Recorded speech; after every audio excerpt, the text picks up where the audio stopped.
जय श्री सच्चिदानंद। आप सभी लोगों को, सभी भक्तों को जय श्री सच्चिदानंद। देखिए, आज का जो पर्व है दशहरा, यानी जो असत्य पर सत्य की विजय जो हुई थी उसका पर्व है दशहरा। तो आज की जो खुशी को सभी लोग मनाना चाहेंगे, तो क्यों ना इस खुशी के पर्व पर एक सत्संग भी सुन लिया जाए। देखिए, सत्संग से यही अभिप्राय होता है कि मतलब सत्य के बारे में कुछ जानना। तो क्यों ना हम असत्य पर जो सत्य की विजय हुई है और उस रूप में दशहरा जो मना रहे हैं उसके बारे में हम कुछ बातें जान लें। तो चलिए, आज के सत्संग में कुछ अच्छी बातें सीखने को मिलेंगी और आज का जो दशहरा पर्व है हम उसको मनाएंगे इसी रूप में। जो नवरात्र एवं दशहरा पर्व दोनों आपस में ही जुड़े हुए हैं, क्योंकि नवरात्र के 9 दिनों के बाद ही तो दशहरा आता है 10वें दिन। तो नवरात्र के जो समापन होने के अगले दिन दशहरे का पर्व आ जाता है। इस त्योहार के मनाने का प्रमुख उद्देश्य है कि आम जनमानस यानी आम आदमियों को यह समझाया जा सके कि हमेशा बुराई पर अच्छाई की विजय ही होती है। कितनी भी आप बुराइयां कर ले, उसके बाद जो अच्छाई होती है ना, उसकी ही जीत होती है। असत्य पर सत्य की विजय ही होती है। भले ही असत्य पर विजय प्राप्त करने में कुछ समय ज़्यादा क्यों ना लग जाए, परंतु रामायण के अनुसार कई दिन तक भीषण युद्ध करने के बाद मर्यादा पुरुषोत्तम प्रभु श्री रामचंद्र जी ने दशानन यानी जो 10 मुखों वाला था अर्थात रावण का वध कर दिया था। उस महाराक्षस पर विजय की प्रसन्नता में यह दशहरा का पर्व मनाने की प्रथा प्रारंभ हो गई। और नवरात्र का पर्व माँ भगवती दुर्गा से जुड़ा हुआ है, जिसमें माँ भगवती ने महिषासुर नामक की जो राक्षस था ना, उसकी विशाल सेना का वध किया था। इसकी प्रसन्नता में यह नवरात्र का पर्व मनाया जाता है और मनाने लग गए। उसी टाइम से हम यह पर्व मनाना शुरू कर चुके हैं। जब भी नवरात्रि की पर्व की बात आती है ना, तो आम जनमानस के मन में माँ भगवती की पूजा अर्चना, वंदना, आरती करना और 9 दिनों तक व्रत उपवास रखना, इसके अतिरिक्त कुछ बाहरी कर्म कांड कर लेना भी पर्याप्त समझते हैं। वास्तव में नवरात्र का पर्व यहीं तक सीमित नहीं है। इस पर्व का वास्तविक उद्देश्य है शारीरिक एवं मानसिक शुद्धि को पूरा करना, जो हम पूरी तरीके से अपने मन और जो हमारे वचन होते हैं उनको शुद्ध करना। उद्देश्य वास्तविक को शुद्ध करना होता है, शारीरिक एवं मानसिक। यानी आप अपने शरीर को स्वस्थ रखते हैं तो मन को कौन स्वस्थ रखेगा। मन से अगर बुराइयों को हटा दिया जाए तब मन स्वस्थ कहलाता है। तो इसलिए मन और शरीर दोनों को कहा गया है। इसीलिए 9 दिन का पर्व रखना सबसे उत्तम माना गया है। और जो लोग भी 9 दिनों का पर्व रखते हैं वो डेली स्नान पूजा करने के बाद अपने मन का शुद्धिकरण करते हैं। और देखिए, शारीरिक शुद्धि के लिए 9 दिनों तक उपवास व्रत रखने का प्रावधान है। तो मानसिक शुद्धि के लिए उपासना करने का प्रावधान बताया गया है व्रत में, जो व्रत के करने से शरीर शुद्ध होकर निरोग हो जाता है। आप कहेंगे व्रत करने से क्या होता है, हमने तो बस खाना छोड़ा। खाना छोड़ना ही बहुत बड़ी बात है।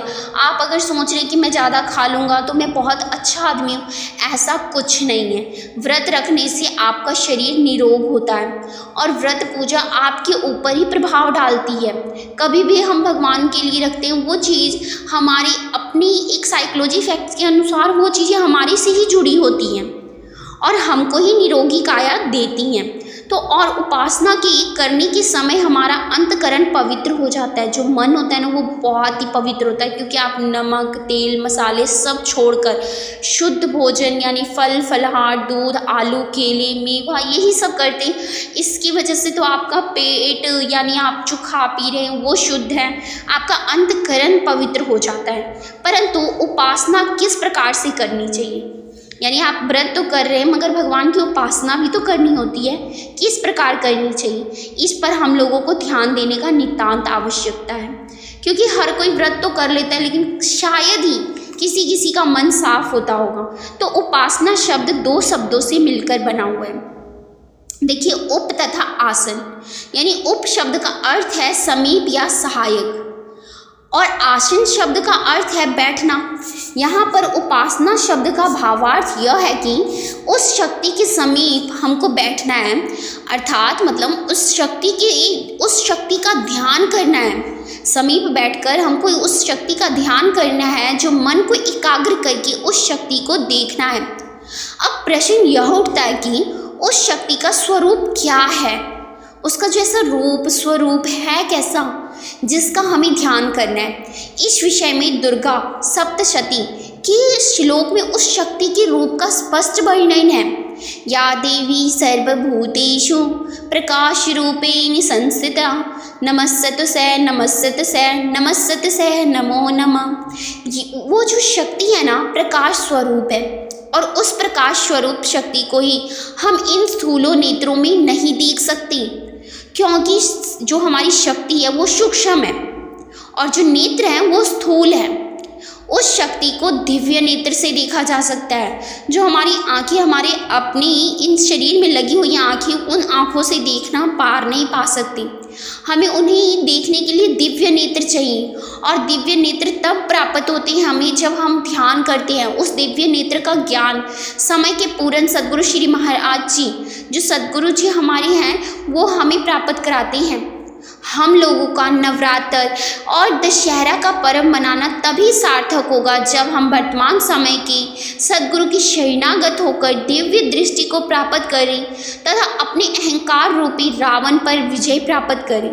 हमारे अंदर का जो रावण है वो कौन है? अहंकार, घमंड, हमारा यही गुस्सा हमारा रावण है, और हमें इन चीज़ों पर क्या करनी है? विजय प्राप्त करनी है, और जो दशों इंद्रियों को काबू करके अपने धर्म के मार्ग पर आरूढ़ हो जाना है। पवित्र आचरण करते हुए समाज एवं स्वयं को आनंदित करके जीवन दर्शन को खुशियों में भरते हुए चले जाना है, और दूसरों को भी परम प्रकाश की चर्चा करते हुए कि प्रेरणा देनी है। देखिए, अगर ये सत्संग मैं अगर आपको सुना रही हूँ तो आप ये सुनकर किसी और को सुनाएंगे।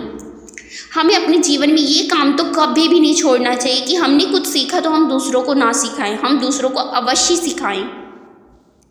इस प्रक्रिया को करते हुए अपने मानव जीवन को सफल बना सकते हैं। आज नवरात्र एवं दशहरे के पर्व को मनाते हुए आपसी भाईचारा एवं राष्ट्र की एकता अखंडता को कायम रखने के लिए, कायम करने के लिए अपने जीवन में एक पहल करें, जिससे मन में शांति एवं ऊर्जा की प्राप्ति हो। तो आप सभी को विजयदशमी के बारे में कुछ चीज़ें बताकर मुझे काफ़ी ज़्यादा खुशी हो रही है, और आप भी इन चीज़ों को अपनाएं। कुछ ज़्यादा बिल्कुल भी नहीं करना है हमें। देखिए, उपासना करनी है, किस प्रकार करनी है। अगर किसी चीज़ पे हमें विजय प्राप्त करनी है तो वो कौन सी चीज़ है, हमारे शरीर में कौन सी सबसे चीज़ बुरी है जिसका हमें त्याग करना है, कौन सी चीज़ सबसे अच्छी जो हमें लोगों को बतानी है। सारी चीज़ें इसमें छोटी सी सत्संग में आपको पता चल चुकी है। तो आपको ये सत्संग कैसा लगा कमेंट के जरिए बताइएगा, और मेरे चैनल पर अगर नए हैं तो चैनल को सब्सक्राइब कर लीजिए, और वीडियो अच्छी लगी हो तो वीडियो को लाइक कीजिए। जय श्री सच्चिदानंद आप सभी लोगों को। जी हाँ।